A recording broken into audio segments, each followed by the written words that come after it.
मात्र निज धन सहित गुण समूह मणि खान। अन्य विभाव विभव नहीं महाशुद्ध अमलान। परिपूर्ण शुद्ध दशा को प्राप्त अनंत अनंत सिद्ध भगवंतों को बारंबार नमस्कार। उनकी स्तुति में सिद्ध चक्र के 996 नंबर के दोहे में ऐसे कहा है कि जीव मात्र निज धन सहित, जीव मात्र निज धन सहित। अपना धन क्या है? अपना ही जीव। अपना धन क्या है? निज आत्मा। अपना धन क्या है? आत्मा के अनंत गुण। अपना धन क्या है? अपनी सहजता, अपनी शांति।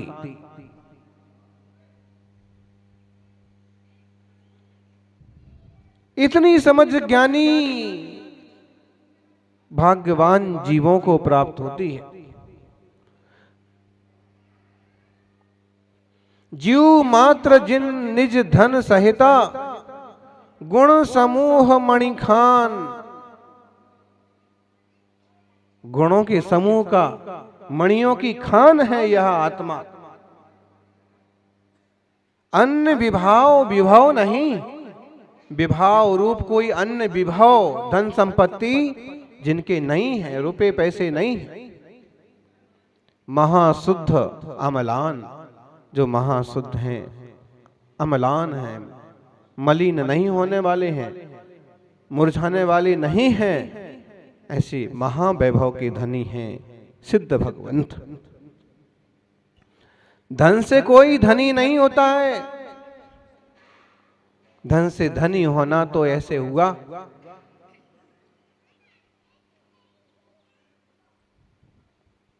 धन से धनी होना तो ऐसे हुआ कि दूसरे की उपाधि से अपने आप को महान कहना।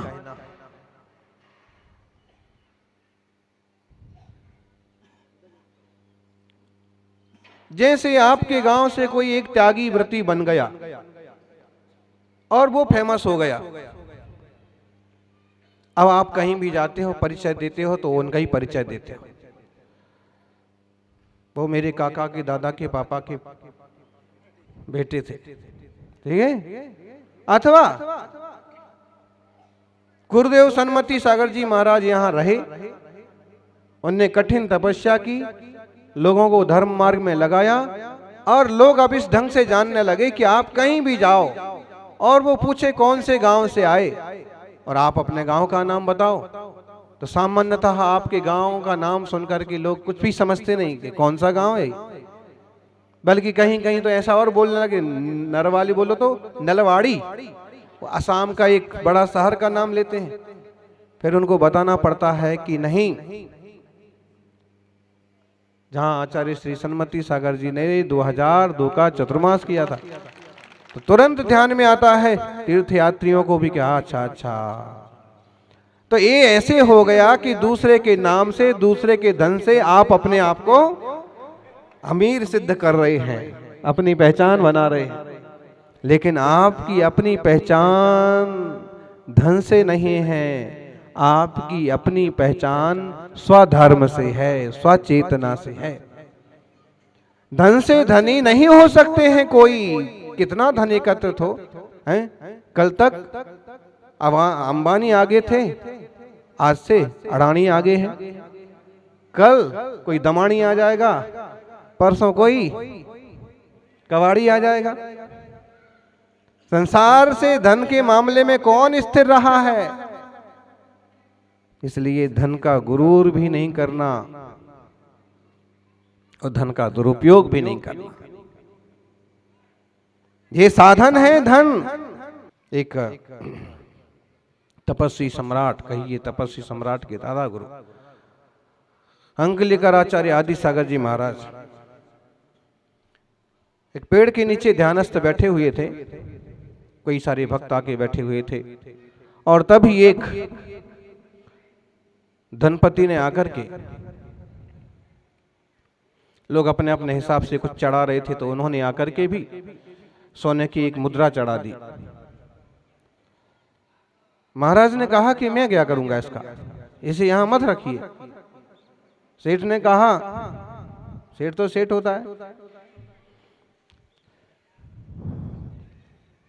सेठ ने कहा कि मैंने चढ़ा दिया तो चढ़ा दिया, अब मैं वापिस नहीं उठा सकता।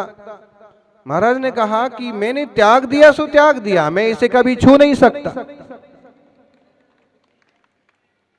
मेरा तो ये सब त्याग है, मुझे इसकी जरूरत नहीं है। सेठ ने कहा कि तो फिर इसका भी कोई रास्ता बताइए। उन्होंने कहा मैं क्या बताऊं, ये धन तो उन लोगों के लिए जरूरी होता है जो गरीब होते हैं। तो उसने कहा हाँ बात तो ठीक है, गरीबों के लिए जरूरी होता है, तो ऐसा करो किसी गरीब आदमी को आप दे दीजिए। तब उन लोगों की तरफ उसने नजर की और देखने लगा कि किसको दे दें। जो 5-25 लोग बैठे थे, कोई ऐसा नहीं लगा कि गरीब हो या लेने की चाहत में हो। और तभी कोई सामान्य सा श्रावक आया और वो उसको उठा के देने लगे, लेकिन उसने भी उसकी कोई परवाह नहीं की, देखा भी नहीं। तब महाराज ने टोका कि ये आदमी गरीब नहीं है। और फटे कपड़े वाला आया, उसने कहा कि भी मैं भी गरीब नहीं हूं, मैं अपना कमाता हूं, खाता हूं। और एक श्रावक आया जिसके पास केवल 2 कपड़े ही थे, चढ़ाने के लिए भी मुट्ठी भर चावल भी सस्ते वाले चावल थे, उसको देने लगा। तो उसने कहा कि मैं भी गरीब नहीं हूं, मैं भले खेत में मजदूरी करता हूं, मैं भले दूसरे के यहाँ काम करता हूं, लेकिन अपना इतना कमा लेता हूं कि मेरे परिवार का एक बार का नमक रोटी का प्रबंध आराम से हो जाता है। गरीब बोल करके देते हो, मुझे इसकी जरूरत नहीं है।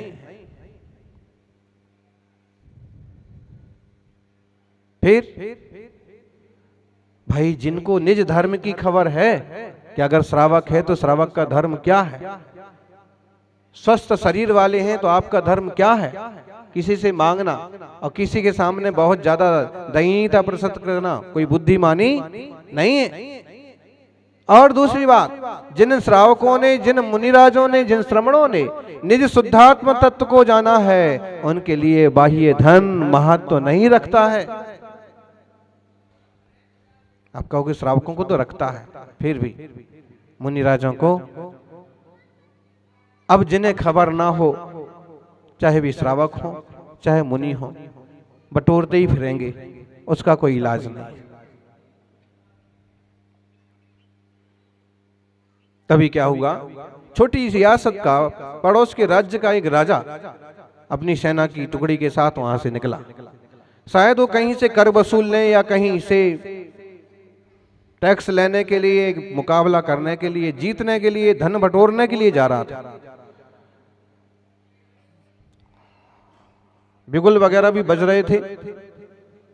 और तब सेठ को इशारा किया महाराज ने कि जाओ ये मुद्रा इस राजा को देके आओ।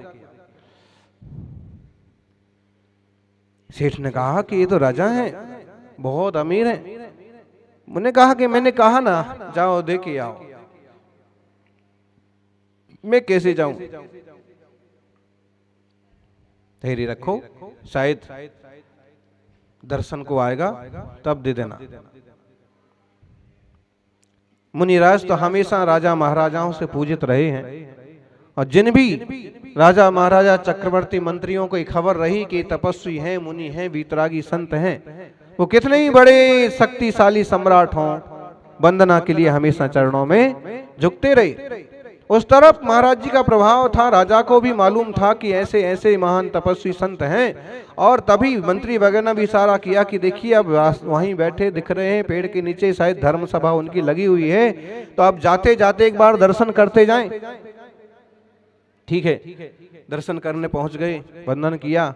तब महाराज ने कहा कि स्वर्ण मुद्रा उठा करके आप राजा को दे दीजिए। राजा को दे दी। राजा ने कहा कि मेरे लिए क्यों, मुझे चढ़ाना चाहिए आपके चरणों में। उन्होंने कहा कि आप चढ़ाएं ना चढ़ाएं, लेकिन इसके पीछे एक कहानी है। क्या कहानी है? इसके पीछे एक कहानी है कि ये कहता है कि ये सबसे गरीब आदमी को देना है, और अभी तक जितने लोग आए मुझे कोई ऐसा लगा नहीं और किसी ने स्वीकार नहीं किया कि वो गरीब है। तो राजा हक्का बक्का रह गया कि मैं यहाँ आया था कि आशीर्वाद मिलेगा, यहाँ तो अपमान जैसा महसूस हो रहा। इसका मतलब कि हाँ, मतलब सही है, तुम सबसे गरीब आदमी, तो मैं सबसे गरीब आदमी हूँ। कैसी बात करते हैं महाराज, ये सारा साम्राज्य हमारा है, जहां आप विराजे रियासत मेरी रियासत में आता है, मैं आपका सम्मान करता हूं, लेकिन आप मुझे इतना गरीब तो मत कहिए कि किसी की एक स्वर्ण मुद्रा के लिए मुझे हाथ फैलाना पड़े। उन्होंने कहा बिल्कुल। राजा ने सुन रखा था कि आध्यात्मिक संत हैं, रहस्यवादी संत हैं और सच्चाई के मामले में कभी झुकते नहीं हैं। अब ऐसे तपस्वी से क्या मतलब जवान लड़ा। फिर भी कहा मैं बहुत अमीर हूं, ऐसी करोड़ों मुद्राएं मेरी भंडार में पड़ी। उन्होंने फिर महाराज जी ने कहा कि राजन, आप अमीर होंगे, समृद्ध होंगे, करोड़ों स्वर्ण मुद्राएं होंगी, बहुत अच्छी बात है, आशीर्वाद है कि आपका राज फले फूले, सारी जनता सुखी रहे। लेकिन मैं पूछता हूं कि अभी आप किधर चले हैं? उन्होंने कहा बस आसपास के कुछ लोग हैं जो टैक्स नहीं दे रहे हैं, कर नहीं दे रहे हैं, और काफी समय से सामंतों ने जाके भी कोशिश की तो भी उगाही नहीं हो पा रही है, इसलिए खुद ही जा रहा हूं, वसूल के लाऊंगा। तो उन्होंने कहा कि इसीलिए आपको जरूरत है, आपको जरूरत है, इसलिए शुरुआत यहीं से कीजिए। किसी को मार पीट करके, किसी की जान लेकर के भी आप रुपया बटोरने के लिए जा रहे हैं, सोना बटोरने के लिए जा रहे हैं, इसका मतलब है आपसे ज्यादा गरीब आदमी कोई नहीं है। एक खेत में काम करने वाला किसान भी किसी की जान लेने के लिए नहीं जाता है, तलवार लेके नहीं जाता है, हल लेके जाता है, सेना लेके नहीं जाता है, मजदूर लेके जाता है। तुमसे ज्यादा गरीब कोई नहीं है। कहते हैं राजा की आंखें खुल गईं और उन्होंने कहा कि मैं ऐसे अनुचित आक्रमण नहीं करूंगा, मुझे क्षमा करें। सोने की मुद्रा वहीं की वहीं पड़ी रह गई। राजा की भी आंखें खुल गईं, सेठ की भी आंखें खुल गईं। निज धन बाहर का धन नहीं है। कोई भी हो, जो जीव राशि है, किसी भी धर्म में जन्मे, किसी भी जाति में जन्मे, किसी भी गांव में जन्मे हो, और यहां तक कि पशु पंछी क्यों ना हो, तो भी जानना देखना ये हमारा स्वभाव है। आनंद और सुख ये हमारा स्वभाव है। जब आनंद सुख हमारा स्वभाव है, इसीलिए उसको पाने के लिए, उसको पूरा करने के लिए हमारी भागदौड़ चलती है। आदमी क्या समझता है कि मैं ऐसा करूंगा तो मैं सुखी हो जाऊंगा, मैं ऐसे रुपए कमाऊंगा मैं सुखी हो जाऊंगा, मैं शादी कर लूंगा मैं सुखी हो जाऊंगा, मैं किसी से चिपक जाऊंगा मैं सुखी हो जाऊंगा, मेरे पास धन संपत्ति होगी मैं सुखी। वो सुख स्वभाव है, इसलिए उसकी लालसा है। उस लालसा के पीछे, उसके पीछे भागता तो जरूर है, लेकिन उसे सच्चे सुख की परिभाषा का ख्याल नहीं है। वो इंद्रिय के माध्यम से जो थोड़ा थोड़ा इंद्रियों के माध्यम से जो थोड़ा थोड़ा रस आता है, उसके पीछे भागता है, अतीन्द्रिय स्वभाव को जानता ही नहीं है। और जो अतीन्द्रिय स्वभाव को जानते हैं, वो इंद्रिय विषयों को यूं छोड़ करके दिगंबर अवस्था में यूं बैठते हैं। और तुम्हें आंख खोल खोल के देख देख के भी जो सुख नहीं हो पाता है, ये आंखें बंद करके भी उसका अनुभव कर लेते हैं। तुम खा खा करके भी, तरह तरह के व्यंजन चबा चबा करके भी जो सुख नहीं पा सकते हो, तो तपस्वी सम्राट केवल मट्ठा पानी लेकर के भी उससे भी कई गुना सुख का, वो मट्ठा पानी का सुख नहीं है, वो तो केवल शरीर के लिए थोड़ा सा ईंधन है। सुख और आनंद तो स्वभाव है। मुनिराज 24 घंटे में एक बार चर्या करके अपने में संतुष्ट रहते, और आप